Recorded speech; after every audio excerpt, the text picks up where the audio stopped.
Dans le froid et l'obscurité, Koman Harold Tidjane se prépare à une journée de travail dans le ciel. Et cela fait plus de 20 ans que cela dure et avec l'aide de la communauté des pilotes de Montgolfière, Tidjane est en train de briser la barrière de la couleur en Afrique du Sud pour les pilotes de Montgolfière. Lorsque j'ai découvert la montgolfière, j'ai d'abord été intrigué par la magie d'être dans les airs. J'ai vu la magie du vol et je n'avais jamais réalisé que l'air chaud pouvait soulever des choses et transporter de lourdes charges de personnes. J'ai été intrigué par toute cette chimie et puis ça me rend heureux de voir tous ces gens heureux.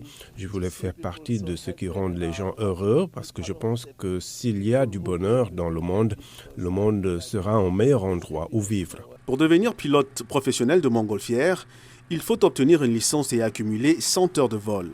Tidjane a passé tous ses examens et accumulé 40 heures de vol en tant que bénévole pour une entreprise. Lorsqu'il aura effectué les 60 heures restantes, il pourra obtenir une licence commerciale et être payé pour emmener les gens dans le ciel.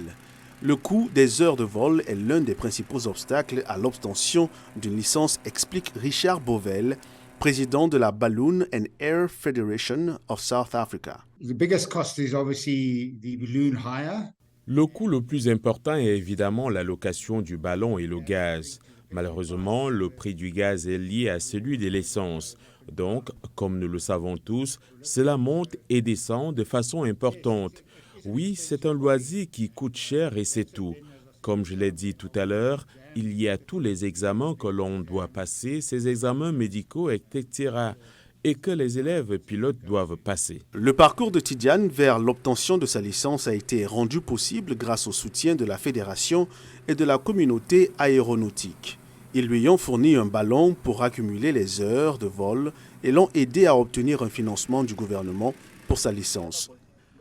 Son collègue Mark Newthall estime que la patience et la résilience de Tidjane l'ont préparé à devenir un pilote exceptionnel.